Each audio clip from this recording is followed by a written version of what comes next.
First, thanks everyone for being here to talk a little Cavaliers basketball.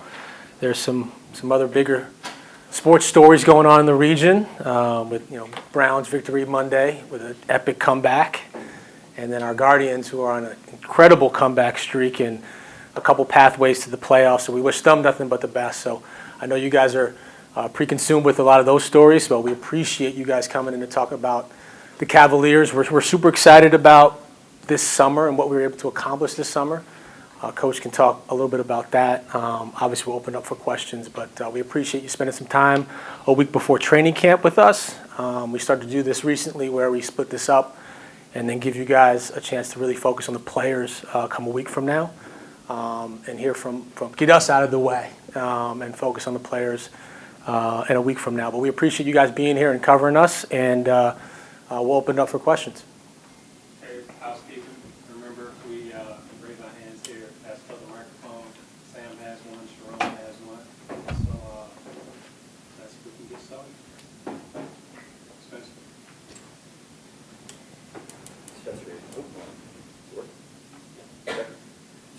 Clutch points.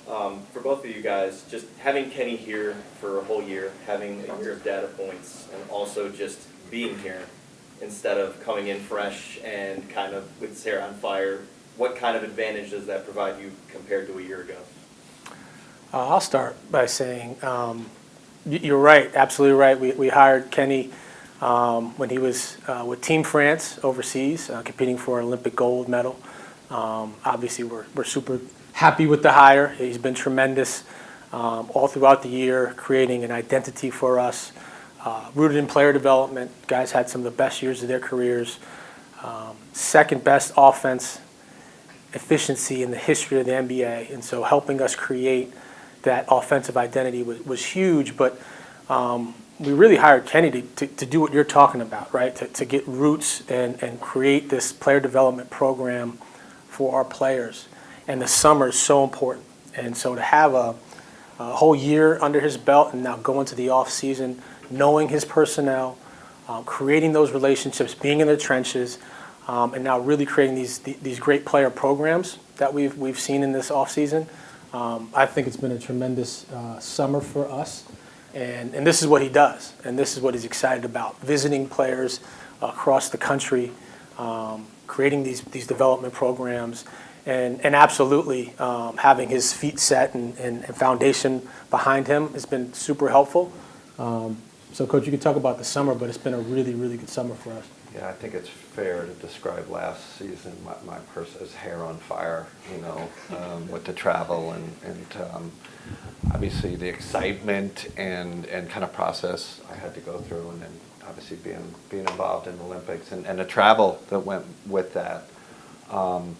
So maybe the most important part of this off season for me was building relationships, because like we said last season, I was just kind of off and running, and I felt like, man, my goal number one is to build relationships with everybody in the organization, players number one, and then front office also, and then my coaching staff. So I would like to check that box off because I was really intentional about doing that. And then, like Koby said, we collaborate on these plans for our guys, how we want to help them get better in the off season.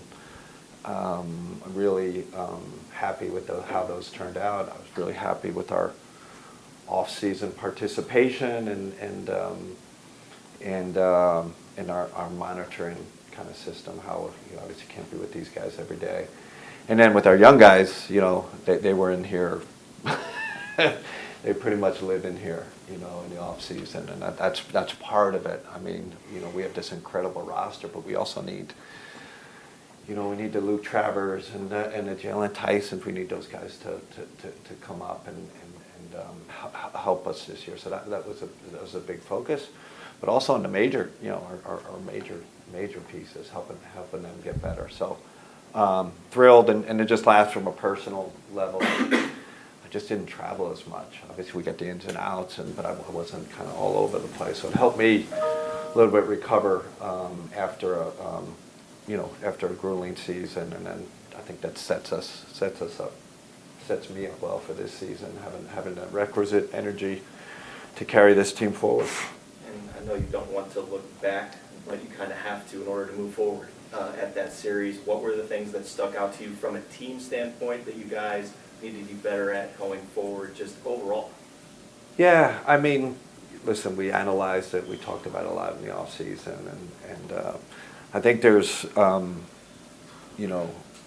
always tweaks. When you lose in the playoffs, what can we tweak? How can we help our processes get better in terms of improving this team? And it was obviously emotionally tough on all of us, the whole organization. But listen, we're kind of here in like renewed energy, and because we know the talent we have, we know we're in that group of 6, 4 to 6 that have a chance at winning this thing. So excited. Hopefully, you'll see during the season what those tweaks are, how we're changing it up a bit. But I will make this statement: we're not reinventing this thing, because I think we've really created an identity, not only on court identity, but how we practice, how we develop, all of it. So we're going to double down on that, and then we do need to make some tweaks to how we play. Chris Fedor, Cleveland.com. Hey, Chris. Hey. Kenny, for you first, so many of your players at the end of season wrap-up were talking about, for us, it's about the bigger picture. It's about winning in the playoffs. It's about winning a championship. It's not about the regular season, because we've had so much success in the regular season.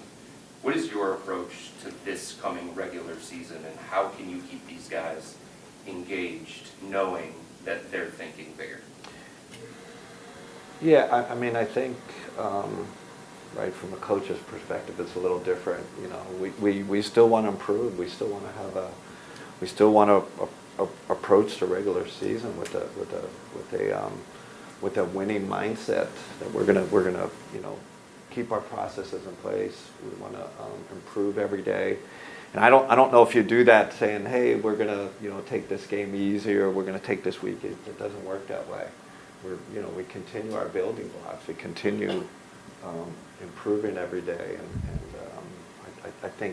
I think that's the mindset to get you over the hump in the playoffs. So I don't think we're gonna take our foot off the pedal, or there's going to be some strategy where we're just saying the heck with the regular season. Personally, I don't think it works that way. And then, Koby, for you, how would you characterize your approach to the offseason, and why did you approach it that way? Specifically to what, in terms of To the moves. acquisitions, or Acquisitions, okay? yeah. I think for us, it's obviously doubling down on what we have and the players we have now, and how you supplement around that. I think the question will come is, how do you navigate this collective bargaining agreement and the restrictions that you have? But I think for us, we've set ourselves up for a runway with the guys that we have. And so tweaking, finding players on the margins, obviously adding Lonzo Ball and Larry Nance Jr. are huge additions to the roster. But in terms of like how we approached this offseason, I think was more getting with Kenny and saying, how do we continue to internally grow some of our best players? All the way down to the roster, I should say, because Craig Porter Jr. has been here the whole offseason as well. But how do we continue? Evan Mobley's had an incredible jump this year. He has more to grow. And we knew that. He knew that. He's been locked in. I've been almost more excited about our internal growth more than what we've done as a front office, if that makes sense. And so we're going to continue to focus on this group. Look, this group's had enormous success, to your point. And how do we get over that hump? It's going to come from those internal pieces that continue to grow. Danny Cunningham, Locked on Cavs. As far as that internal growth goes, Koby, with Evan, where do you expect him on the floor to look different because of that? A few ways, and I'll hand it over to Kenny. But we saw his growth offensively this year. Obviously, as an all-star, defensive player of the year. I think with Darius being out for a little bit, and we don't know what that looks like we're going to see him handle the ball a little bit more. We're going to see him bring the ball up, initiate, play through him, out of the corners. Sorry, the elbows. He'll be a hub, offensive hub of sorts. But if you watch him this off season, he's been locked in. He is really serious about taking that leap to being a top 5 player in the league. His work ethic, his character. Kenny spent a lot of time with him out there. His leadership too. He hosted a player-led mini camp in LA this offseason, where most of his teammates were out in LA working out with him. And so he's grown. He's still 24 years old, but now he's becoming a grown man in terms of his body, his emotions, his maturity level, although he's always been super mature for his age. And so I think he's ready to take that next step. And, I've said it all the time, we go as he goes. As he continues to rise his level or elevate his level, our organization continues to grow. And we're super excited for him. But I think his leadership, his tenacity, he's been in Cleveland since mid-September. And so when you're one of your best players is leading that charge along with Donovan, we think we're going to be in good shape there. And then you mentioned Darius's injury. Just where's he at in his recovery process? What's the plan for him getting back on the floor at what point this season? So I think it's going to sound counterintuitive because he was hurt, but he had a really good offseason. Only because he focused on the things that we've been talking about for a long time with him, which is weight room, strength. And because he couldn't touch a basketball for a month, he had to just lift. And so he's stronger, he's more stout. He has a great attitude. I think he has a good, his mental is in the right place. He's back on the court now. He's doing basketball activities now. The toe looks good. He feels good. And we're certainly not going to put a timetable on it. But he's going to start to participate, limited team activities in training camp, very limited. And I think for him, the biggest thing is how do we start to ramp him up from a conditioning standpoint? And that's not something that can happen in 2 weeks. So slowly ramping him up from a conditioning standpoint. But he looks good. He's joining us today back in Cleveland. He's been in Cleveland multiple times this summer. And I think he's had a really good offseason from a strength perspective. Terry Polito, Cleveland, Cleveland.com. Can you give an update on Strus a little bit? What kind of surgery they do? And then, Kenny, you got to tell us about these small forward stuff. You're supposed to fix all this stuff like right now. About the what? Small forward and just what you're going to do with that without Strus. Oh. So I wanted the medical on Strus and then the basketball with no Strus. So. I thought we fixed that at the deadline with DeAndre Hunter. But anyway. Yeah. Well. You guys love the positional stuff. Max, unfortunately, off-season workout, broke his foot, had to have surgery on it. Not going to go too much more into the weeds on that. He's going to miss a few months. And when we get him back here, he'll still come down to Sarasota with us and probably better update after we spend some time with him there. But as you remember, we missed a significant part of the season with him to start last year as well. So we have enough talent, we have enough depth on this roster to assume that loss. I think we'll lose something from the leadership piece, but he'll still be around. I know he's probably more hurt than anybody that he can't compete from day one with us. But he'll come back, and this is a long run we're on, and he'll come back as soon as he can. But it's going to be a few months for him. And for both of you, what about, they'll say no Garland for a while, and then whatever you Yeah, say. I don't think I want to, today talk about what the starting lineup is, right? Yeah. Like we're going into a training camp, and obviously you looking at we for want to us? compete. I mean, Terry, I'll just say right off the, DeAndre Hunter is, you could argue, has been our best player in the offseason. Like, he's had an incredible offseason, and that was, that was part of that offseason kind of goal for me, was to get to know DeAndre better and spend some time with him, a lot of time, and define his role more. So that's really a great news for us. But you guys can figure it out. You can do the depth chart and all that. But I do think for a player's sake, we let camp play out, because Terry, a million things can happen in this league. So to kind of get in front of it today, I don't kind of feel comfortable doing Is there that. somebody you're excited about that maybe isn't like a regular name for one of those? Man, Jalen Tyson has been, we keep saying his NBA skills, how hard he plays every possession, and that's kind of like role players in this league, and he's a young guy, so he's still a role player. That's kind of what you have to do. So he's checking that box. I think he's had a phenomenal offseason. I'm really excited. That, I want the games to start now, so we can get a real feel where he is. But my gut says he's going to be a real contributor on this team. Daryl Ryder, 92.3 The Fan. Okay. This is the second straight year you guys are going to IMG for camp. Just what did you take away from that experience last year? Obviously, it was positive enough for you to come back, and what do you hope that experience does as far as preparing the team for what you hope is a very long season?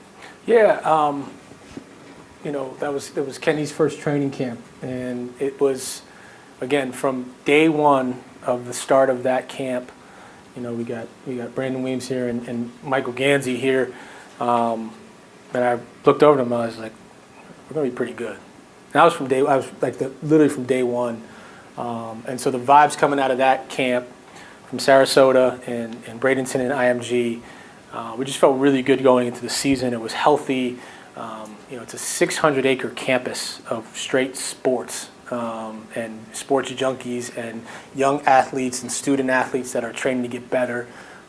It just fit with sort of our culture. Everyone every day working to get better. You go into the training room or the weight room, and Donovan's lifting around other student athletes that are trying to get better in their respective sports. And there's a synergy there, and there's a community there of talented young student athletes, and it gives our guys some real energy. It's different.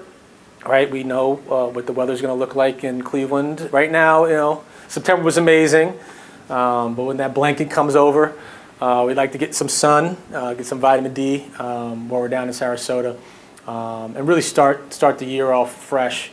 But we're fortunate. We have a chairman in Dan Gilbert that's willing to give us that luxury. It's really what it is. It's a luxury to go down to Florida and have training camp in Florida. So we're appreciative of that. But IMG is a tremendous facility and a great backdrop to start your season. And for Kenny, Larry Nance is back, brought back this offseason. Just your thoughts on him returning and how he fits into what you hope to do with the team. Listen, Mike, Koby, Brandon, they did a phenomenal job getting him on board. The guy obviously had options, to go to other teams. I know, he loves Cleveland and loves the Cavs, but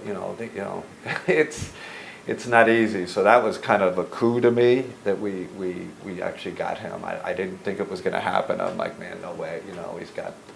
He's just got really good options. And so when the news came through, I was like, oh man, because before he got hurt last year, he was having a phenomenal year. So obviously the vet presence, obviously corporate knowledge of kind of the organization and the city, that's important. And then he's a hell of a player, right? It's a luxury to have him, and obviously he can do it on both ends. I love that he had that uptick in three-point shooting last year, just the attempts. I think it was 6 a game. We want to continue that, continue to get him to do that, even though he's a heck of a playmaker. But man, the guy's in here at 8 o'clock every morning. We add another high-character professional to our organization, and that's you talk about what's the tweaks going to be? What's the strategy? That to me is where you're talking about making another improvement to get over the hump that we want to get over. So great signing, thrilled, and I'll just because I know it's going to, you guys are going to ask, but Lonzo is kind of the second piece of that. Like, I thought that was a phenomenal pickup. I just, how many 6'6" point guards with his skill set on both ends. Add that to your roster. It is just, we hit it out of the park with our off-season moves. Credit to these guys, because that was part of my being here, observing how that all goes on and how we got to the point of getting these guys. So I'm excited. Those guys boost us to another level. It's just that simple. Joe Reedy, Associated Press, Hey, Joe. nice job being prescient there since I'm going to ask about Lonzo. Just where is he at right now, especially since it wasn't an off-season where he's had to rehab and maybe concentrate on basketball and, with condition physically, where's he at the moment? Do you want me to answer that, Go or ahead, you Brett. want to answer it? Yeah. He was in here yesterday. He hooped yesterday. Looked great. With his history, we obviously have to have a smart plan in place, right? But I do think he had some bad luck, right? Last year he had the wrist. Like that's kind of not. That's just a bad luck thing. So we are, Steve and his group and our performance group. That's going to be a big part of it. Preparing his body, getting a good plan in place. And at the end of the day, we need that guy healthy for the playoffs, and because he's a heck of a player. Not sure, you guys know how good he is defensively. That's what really excites me. High steal guy. He's a guy to get 3 steals in 10 minutes.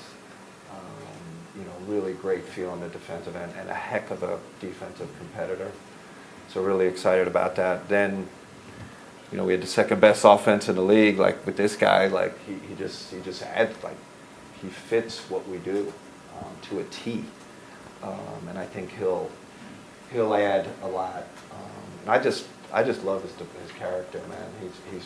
He's low key, wants to hoop, and already I can see he's made 2 suggestions already to the coaching staff. I'm like, yes and yes. That you don't think of, right? We don't think of everything, and we're going to get that IQ part too from a guy that's has seen it all in the league. So I want to go crazy here, but I'm like over the top excited about how he's going to fit in with the group.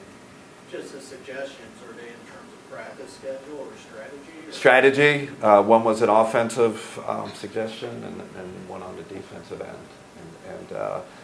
And there's just certain guys as a coach you lean on, right? Darius, I lean on Daradana. Starting more with Evan, but these guys are out there and they feel it and they see it. And plus, he's had great experiences in the league with good coaches. They always bring something. I'm going to lean on him this year. I've already told him that. It's already been a good back and forth. You need that with your point guards. You gotta have that relationship. Mike Lucas, Ultimate Cleveland Sports Show. Kenny, you talked about players making jumps from year 1 to year 2, teams making a jump, but the same coaching staff. But from a staff perspective, I know you guys lost Jordan, changed G League coaches. How does a staff improve from 1 year to the next when they're together for that long? Yeah, that's a great question. I'm glad you brought that up. I think that's part of my role is staff development, with the support of Koby and the front office, we did kind of make an intentional choice of much like our roster, relying on continuity, and we obviously lost some key members. We brought in Jawad Williams, everybody knows, another local guy, and I shouldn't probably talk about it. He's been phenomenal. I haven't even told you that. He's been like a home run. And we, all of us, Brandon, Mike, Kobe, we have a lot of discussions about these moves because it's so important. We also talk to the players. Hey, what do you guys think? How we should approach this?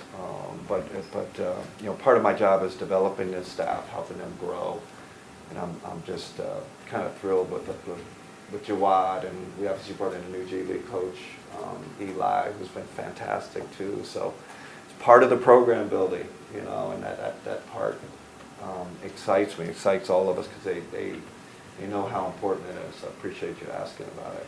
And then for both of you guys, obviously we know how last season ended, and we look at the Eastern Conference, no Tatum, no Halliburton. With the expectations you guys have within this building for yourselves, is there kind of a feeling of pressure knowing that this could be the best opportunity for you guys to break through and make the NBA Finals, win the NBA championship? Yeah, I wouldn't say best opportunity, because I feel like we're going to have multiple bites at this apple. Right, and so injuries aside, I hope everybody's healthy. I hate that we see these injuries happening in the NBA, because it happens to us, and it's not so funny when it's you. And so, you know, last year when those guys were healthy, we still felt like we had a great chance. Even more so this year, after another year of adversity, another year of building. You know, I'll say this, you know, the last 3 years, we've had the third best record in the NBA. You know, third to Boston and OKC. And so I just urge, you know, everyone here, and we know this internally, don't take this run for granted. Don't take this group for granted. You know, winning is extremely hard in this NBA, especially with the parity, with the new CBA, the competition level, the talent level coming into this league. It's extraordinarily hard to win in this league. And this group continues to do it night in, night out, season after season, and set ourselves up. To your question about urgency, there's urgency in everything we do. And it's a broad term. We try to put the wins and losses to the side. What we're urgently looking at is on the margins. How can we improve on the margins, from the roster to our offense to our defense, you know, even at the front office level. You know, I think we do a great job of finding undervalued talent. You know, 7 out of the 15 roster spots that we have under contract now are either undrafted or second-round picks. And so that's a testament to the front office really searching across the globe to continue to supplement this group, this core group, with talent, so we can continue this run. So the urgency is always there. You know, when you have a chairman and Dan Gilbert that's putting that pressure on you, it's good pressure, right? We live for this. We want to be in this moment where the expectation is finals, championship. That's where we want to live. And putting the landscape of injuries aside, like, you know, we're going to compete for a championship this year, regardless, and next year and the year after. And that's what we're setting ourselves up for. And so the urgency is in the processes, and how do we get better in the process, and the results will follow. Jimmy Watkins, Cleveland.com. Kenny, to a man at exit interviews last year, the guys were saying we need to get tougher. What is your role in that process, getting tougher? Listen, I don't know what your definition of tough is, you know, because I think we're extremely competitive. We're one of the most competitive teams in the league. I think we're tough enough, personally. I think we're competitive enough. But, you know, it's all the stuff that Koby's talking about. It's so multifaceted where we have to get better. But I like our toughness. I like our makeup. I like our identity. I love our leadership.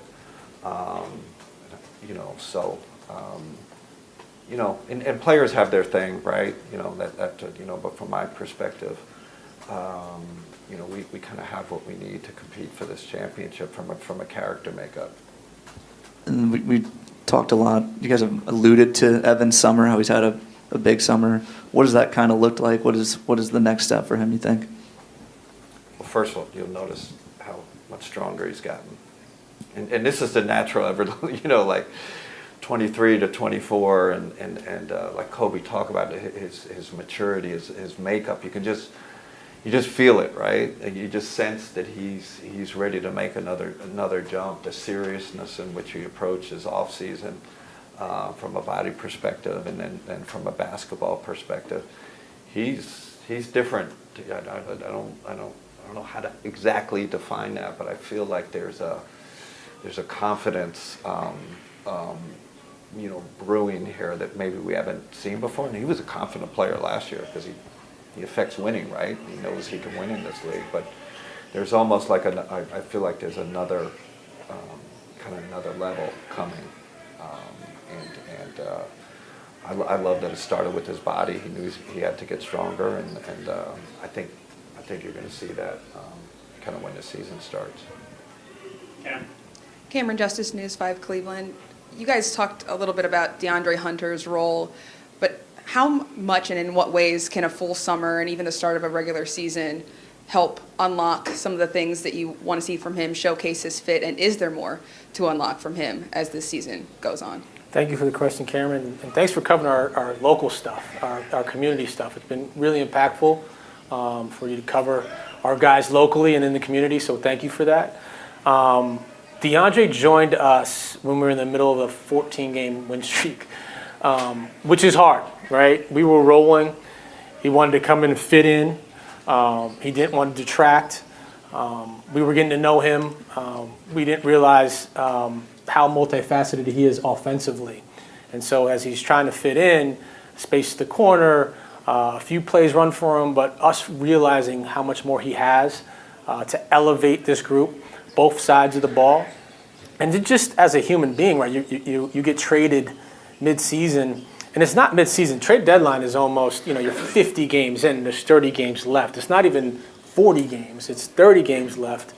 You're uprooted a little bit. He has a young kid. He's moving to Cleveland. He wanted to. He was happy to come, but you're living out of a hotel. You don't have your foundation set. You don't have a routine yet. And so him spending a lot of time in Cleveland this offseason, learning the community, being in the gym, being around his teammates. He loves it here, and now he has a foundation of what's going to be the whole summer, training camp, and then come into a team that really needs him, And so I'll let Coach talk about the basketball side, but it's really an underrated story in terms of how much DeAndre Hunter is going to put his stamp on this season, and we're super excited about him. I mean, just think about an incredible start out of the gate when he came to us. I don't know how long that went on. He was phenomenal. A little bit of a lull. I think that was, trying to get adjusted to getting traded and getting apart, all that stuff. And I don't know, the Miami series, maybe you guys could, but he was one of our best players. And, he was unbelievable in that first round series. I mean, incredible. And then watching him out here in the offseason, I'm just, I'm sitting next to these guys, and I'm like, this guy is so talented. He's great size, shoots the heck out of the ball, can get you a bucket in different areas. So for me, what I really tried to do this is just build the relationship with him.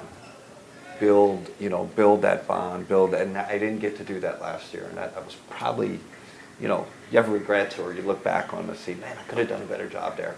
Well, this summer I was really, I thought that was really important, and through those conversations, through building that relationship, we've talked about what is that going to look like tactically, where are we going to get you the ball, where do you like the ball, hey, I like it, here, or I like this action, and that was kind of my beginning statement. Where are the tweaks? What are the tweaks we're going to do? We're definitely going to make some tweaks, and some of that is geared towards him to put him in a better position. But again, I don't know. I think statistically, he had an incredible year for us. But I know there's more in there. I'm excited to see his growth this year. You guys mentioned getting over the hump. So many guys at the end of the season talked about that they needed the experience, and losing in that way to maybe instill a little bit more hunger, not just toughness, but the hunger to do it. Do you agree with needing that experience, and are there indicators as you get into the season, even in training camp, that show you that they have embodied that there is a chance for them to take that experience and carry it over? It certainly hurt to lose in the second round last year. They're all, at the end of the day, taking a step back, they're all great experiences in terms of adversity. To be this young and being at this level, our core four is an average age of 26.5, right? And we have them under contract for multiple years to come. And so they're going to face more adversity, right? They're going to face more setbacks. And it's only going to make them stronger. I do think that, and Coach speak that this summer, there's been more intention. The hard work with a perspective has been different. Donovan Mitchell has been just a tremendous teammate and leader for this organization. But we're kind of trying to hold him back from himself right now, right? He's in mid-season form right now, and we need him peaking at the end of the season.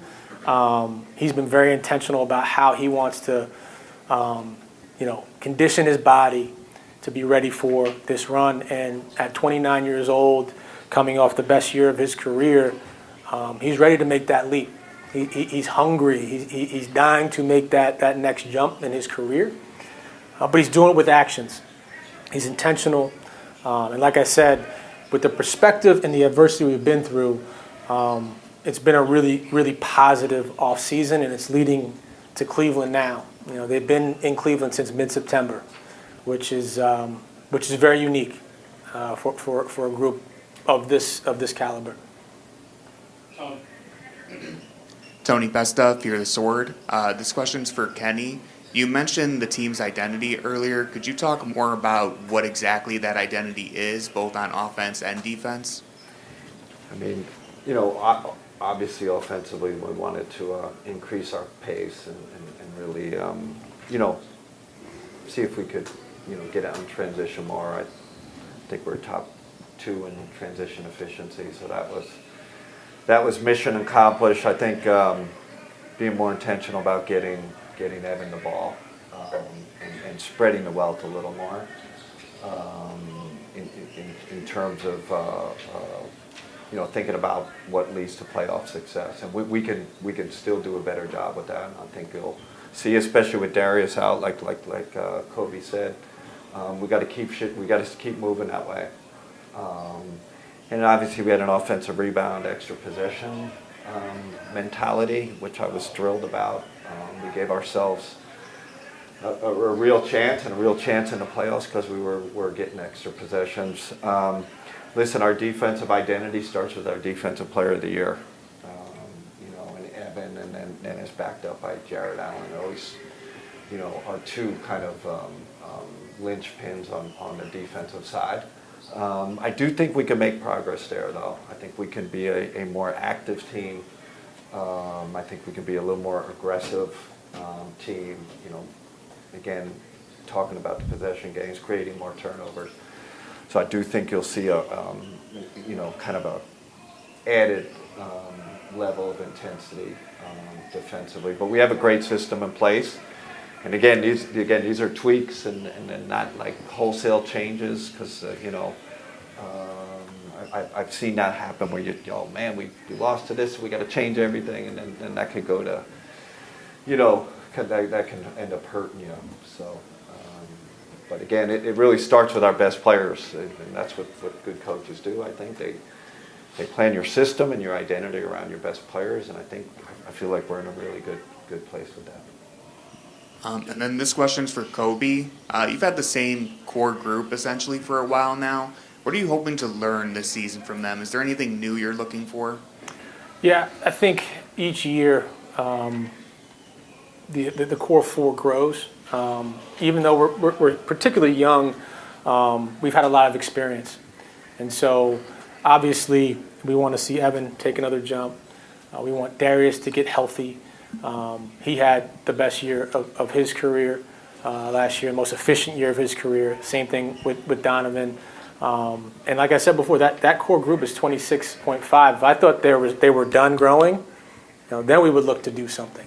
But when you have a group that talented, that young, and under team control, we're handing it off to the coaching staff and say, continue to grow these guys, continue to elevate their careers respectively. They bring tremendous character to this building. These are 3 guys that signed extensions, 4 guys that signed extensions, I should say, to be in Cleveland for the long term. We were one of the only teams in the NBA to have 3 All-Stars. And so I'm not breaking that up. This is something you want to stick with. And like I said, don't take this for granted. This is a special group. This is a special era. And we hope to encapsulate that with some real playoff success and a championship to come. But, this group has accomplished a lot, and they're still young and hungry and still growing. Jason Lloyd, The Athletic. Koby, when we talk about injuries, I know you guys study injuries closely. I'm just wondering what you make of all of the injuries across the league, particularly Achilles injuries, if you guys have found a common thread or if you have any theories as to why we've seen an uptick. It's a great question, Jason. I think the league just did a study, and they came away with that there is no trend. But I beg to differ. I think there's a lot of complexities there. And I think there's a few things that we have to be very mindful of as a staff is the amount of meaningful games. And I say meaningful, they're all meaningful. But games that put more pressure on players. And so if that's the in-season tournament, the Emirates Cup, if you will, those 4 or 5 games to get to that cup or get to that quarterfinal, those are playoff intensity level games. And we're not going to tell our guys to slow down in those games either. And so the minutes go up, the load goes up, and so that's the front end of your season. So you're starting with a higher load there.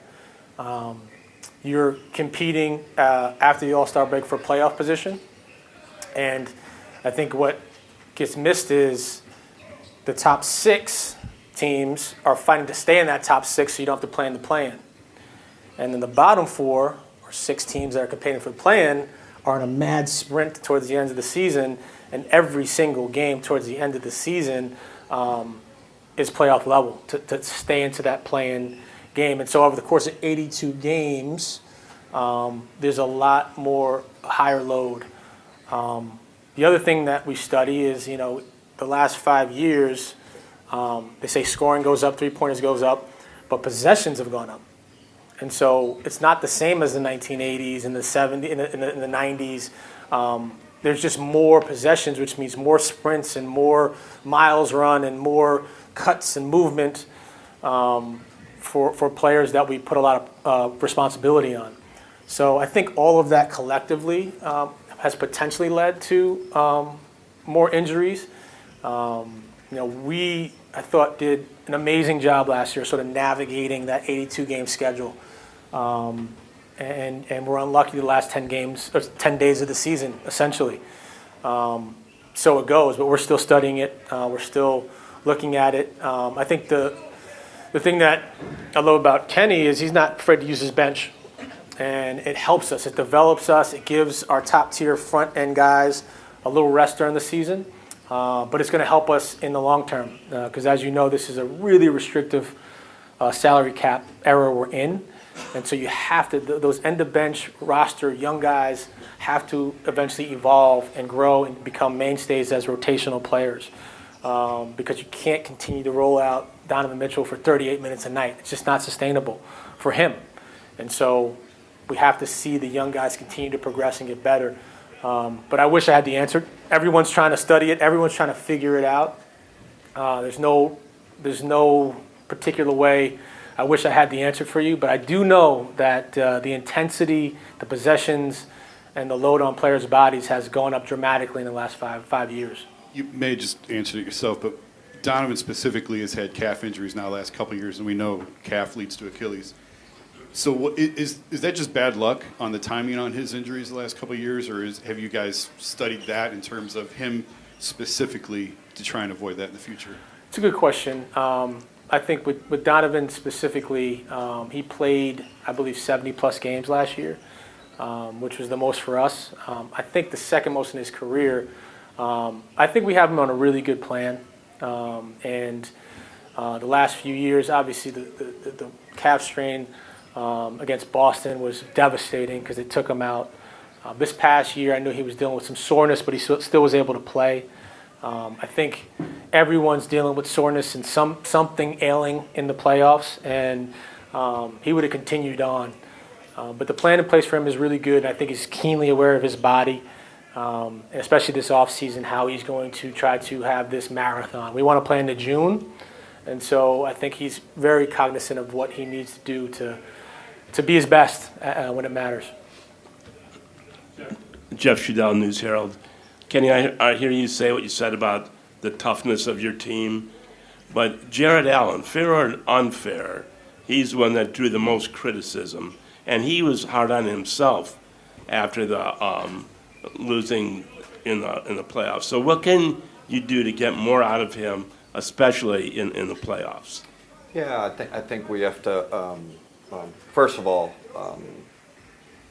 I do think the criticism was unfair because he's a heck of a player and a vital piece. He's part of our core four.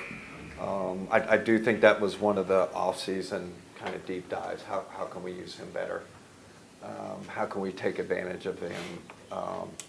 When a team goes 5 out, whether it's on the offensive end or defensive end. So I'm not going to get into the specifics, but I always, when you have a player that good and that talented, it's on us as coaches to help them. So I do think you'll see some shifts there on how we use them. Not radical by any means, because we really want to lean on his strengths, but we can help Jared.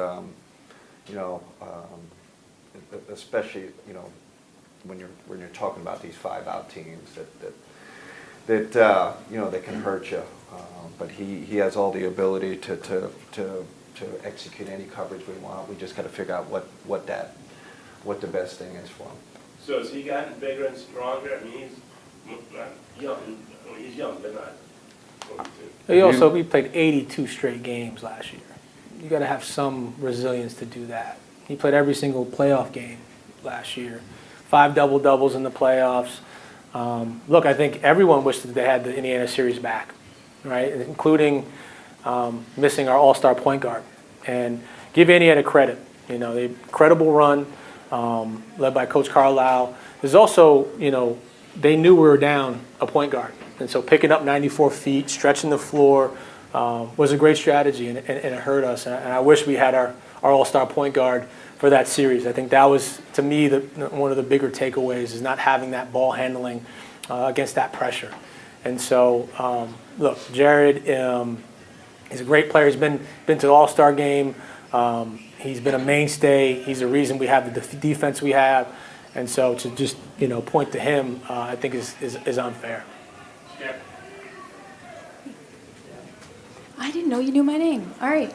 If it was Gabby, I go by Gab. You got it. Gab Cruz, Big Play Sports Network. Good to see you guys. I just had a quick question back for DeAndre Hunter.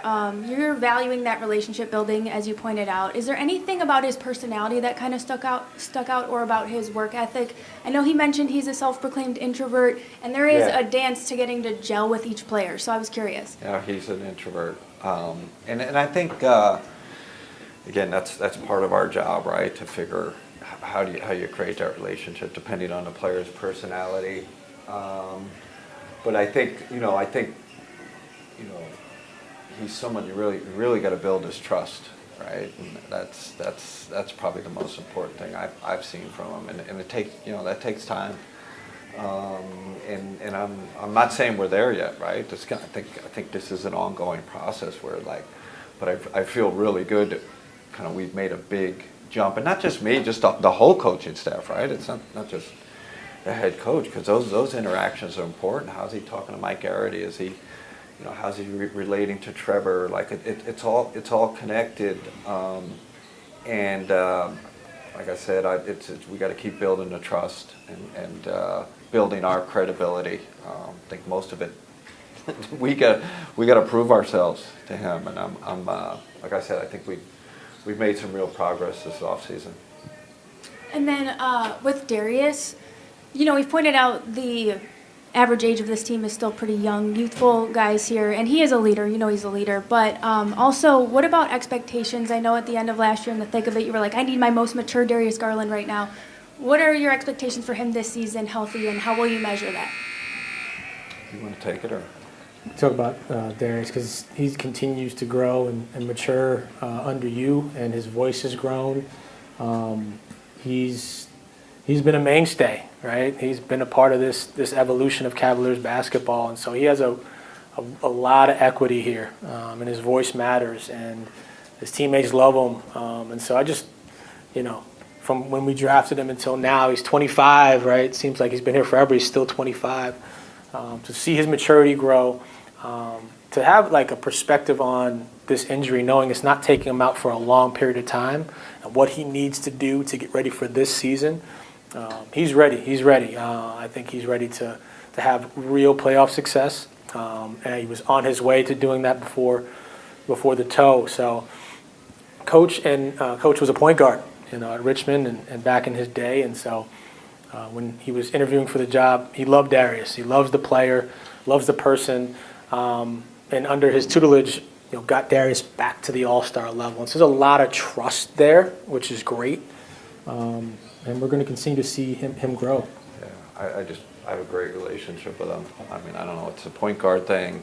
He's like, coaches have their pets. Like he's one of my, I just enjoy him. I love how he plays. I love he's pure point guard, but can get you 40.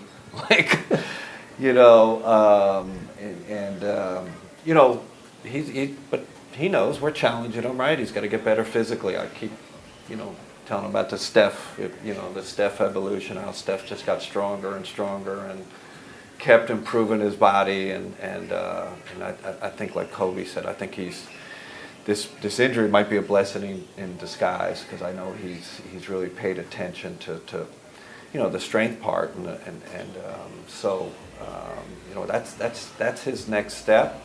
But I just, like I said, I have a great relationship with him. He's got great relationship with his teammates, and that's our job, right? He's got to take that next jump for us to get over the hump. Eden Sands, Cleveland.com. You guys have both mentioned the acquisitions that you've made this offseason, but also the internal development that you guys have had. One of those is re-signing Sam Merrill to a contract extension for this coming season and for the future. But also in conjunction with that was the loss of Ty Jerome this offseason. Could you go into the decision for that and how that came about? So losing Ty is a tough loss, and we obviously wish Ty nothing but the best. He's a friend of mine, and I'm excited for his future in Memphis. If you look back at last year, essentially, Sam Merrill and Ty Jerome were playing on minimum contracts, essentially. And in this salary cap era, you can't keep everybody. It's really difficult, and especially the way Kenny coaches. He grows internally, he grows from within, and he unearths talent that you have on your roster. And because of that, they become more valuable in the marketplace, and so it's really hard to keep everyone. Sam provides a different skill set. It's really, really hard to find. We will miss the playmaking of Ty, but I do think that we'll be able to assume that from other pieces that we have on the roster.